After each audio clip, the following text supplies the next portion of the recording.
Hello and welcome to your post-match Raw, podcasting to you from my field here in beautiful, rural, advancing summer Ireland. I'm Trev Downey, and joining me to give their immediate reactions to Liverpool 2, West Ham 1 in the Premier League from Anfield are Dave Hendrick and Karl Matchett. We've had a little preamble chat there, Dave, whilst I was scoffing my Cadbury's cream egg. On my last day of being officially a fat bastard, all hell is about to break loose for the next 6 weeks. But I tell you what, levels of stress and eating too much junk food is a bad combo, and Liverpool are really contributing to that. I want to just lean into all that matters is the result, but Jesus, come on, give us something, man. The first half was like vaguely encouraging, and then we did the same old sit back, invite them on thing that meant most of us were a little bit fragile by the end of that. Yeah, I mean that second half performance is completely unacceptable, regardless of the fact that the result is what matters ultimately. But how you can come out and play like we did in the first half and then turn around and play like we did in the second half, I just have no idea. Like, I said it to Carl on Scouted on Friday. The game plan needed to be really simple. Give the ball to Mo. And in the first half, we gave the ball to Mo, and lots of good things happened. And in the second half, we decided to not give the ball to Mo. And I think we were about 25 minutes into the second half, and he did 4 touches. And all we were doing was just inviting pressure. And once again, we've got McAllister stuck playing in midfield all by himself. We've got a defence that looked fine until Arna decided, I know, we'll make some changes now. And he brings on Robbo, he brings on Kwanzaa, he brought on Cody, and he brought on Szoboszlai, and every one of them made us worse. Every one of those substitutions made us worse. And, like, I don't know. I don't know what's gone on with Andy Robertson. My assumption is that maybe he was a little short on cash, and he's donated his brain to science. But that is one of the worst performances you're ever likely to see anybody have. And, like, it's not out of character because he did the same thing last weekend.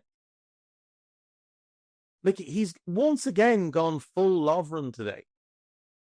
And there's no good that comes out of any amount of Lovren. And if not for Alisson Becker, we get beaten today. Not that we don't win. We get flat out beaten today. Yep.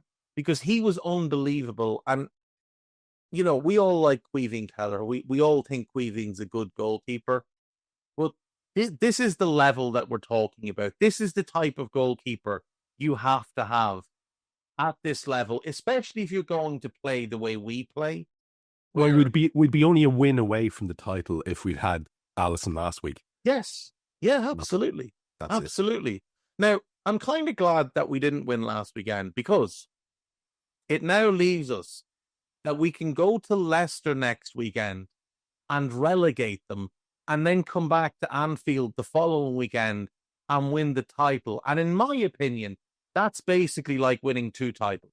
If you get to send those horrible Tory twats down and then win the title the next week, I mean, that's magnificent stuff. And we almost screwed the opportunity to do that, to have 2 parties in a row by our own ineptitude in that second half today. Karl, the inevitable refrain from me every single podcast has been the only danger to Liverpool is Liverpool.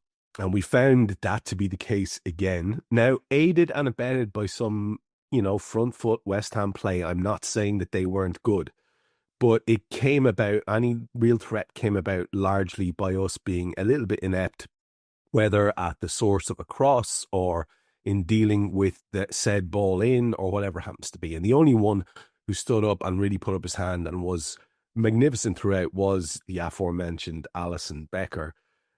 I like that Dave went to the subs because if he hadn't gone there, I was going to drive the bus directly there with you. It did feel a bit like interventionism for interventionism's sake.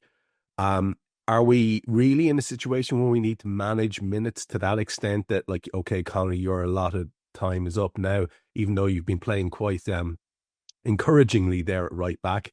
Time to bring on Jarrell Quansah. Did that make sense to you? Tsimikas, similar, doing fine. No, you've had enough now, lad. Let's bring on Andy Robertson. I really struggled with the substitution. I couldn't see what logic was behind them. I don't think it was performance related. And anything else seems a bit daft when we've only got a very small handful of games left with a week between each of them. Yeah, I mean, look, we have won the game, and we are only a couple of wins away from winning the league now, and yet that sort of second half performance leaves us in a state where, very similar to yourself, I'm now actually pulling the heads off some jelly beans and eating them, because that's the frustration levels that we're at here. I understand it with Conor Bradley, I do, because he's had so many injuries this season, like to the point where he's missed more games than he's played, and I don't want him to miss any more this season. It would be really good if we had him available for the remainder matches. So I kind of get it with him, first game back. But Tsimikas actually looked really annoyed coming off. Like, really, really upset to be getting the hook on what was actually just under the hour, I think. So I do think a few of them were for the sake of making a change, because, Cody, if he's not starting, we know he's going to come on. And Robertson for Tsimikas or vice versa has been a regular change, which sometimes has worked. But I think the change was made for a pretty good reason today at left back, in terms of like the starting change, let's say. So I didn't see the need to take off Tsimikas. It's not like he was getting roasted down that side or anything. I do think there were a few changes that didn't have to be made today. I don't have a problem with bringing Quansah on because he's the defender, but also you could have put Jones into right back at that point and probably put a midfielder on rather than changing the defence to something completely new again, It wasn't a good second half even before the changes had been made. So I don't want to lay all the blame for the second half performance at the feet of those subs, but something else needs to be done here. I agree. I kind of agree with Dave. I'm glad that we lost last week after the performance or the mistakes that were made within the performance. We needed maybe a reminder that you've still got a job to do. And I think second half here kind of has to be another one. And Karl, what about this incredibly straightforward concept floated by Dave there earlier on, floated by you guys on your show previous to the match, spoken about by, I think, myself and Dave on the previous Raw? Wouldn't it always be a great idea to give the ball to your best player? Why do you stop doing that? How does that happen? What is it as simple as West Ham actually starting to put in some strategies to prevent that from happening? Because there was one of those little graphics which showed Mo's contributions in the second half up to a certain point. Another lad who looked disgusted to be going off, because obviously with him back on a roll, I'm sure he thought there was a goal from at any point. What did you put the change down to in terms of making sure that our out ball was always Salah, who was constantly available, and even when he's not really properly available, and you decide to send him one of those big bombs through the air, his touch is so outrageous that he is available, if you know what I'm saying. He's available when other players wouldn't be. When there's a man up against him and he's in a corner, he's still an out ball. I don't get it. It felt really strange to switch the game plan to such an extent. I mean, I'm all for bringing on the changeling that was left by the fairies instead of Cody Gakpo, just to prove my point that it's not Cody Gakpo anymore. Fine, let's do that. But like, that doesn't mean you switch everything around to the detriment of your best tactic. I'm at a loss. Did you see West Ham doing anything specific that caused that to happen? No, not that caused it. I mean, they obviously made the change at wing back and put Tufal right side, brought Wan-Bissaka across so that when Salah's cutting in, he's on the tackling foot of Wan-Bissaka, but that doesn't stop the actual ball going out to him in the first place. We were a lot slower. Like first half or first 25 minutes, let's say at least, we were quite good at our first passes going forwards. We're taking the ball on the turn. There's a bit of speed and tempo to the game. That was gone after halftime or before halftime, but it certainly didn't come back after halftime. Not an awful lot of running ahead of the ball beyond Salah. Like Diaz was very, very busy first half, and Jota, I don't think he played well, but there was a lot of movement from him first half, dropping deep and moving into the channels. That was gone second half. Yeah, I just think we were like, there's plenty that we could have done differently in terms of on the ball, but just the energy levels again were gone. Like the movement again was gone. If you're not going to have movement off the ball, you're not going to make it difficult for West Ham to defend spaces and close off passing lanes and that kind of thing. And once we'd just decided, well, we're not moving anymore, it became more difficult to find Salah, but it shouldn't have been eternally difficult to find him. Like there's still, like you said, space where you can pass it to feet or look to play into him over the top. He made a few runs himself, but it's just gone again. Like not sharp enough, not quick enough, not adventurous enough. Very, very safe.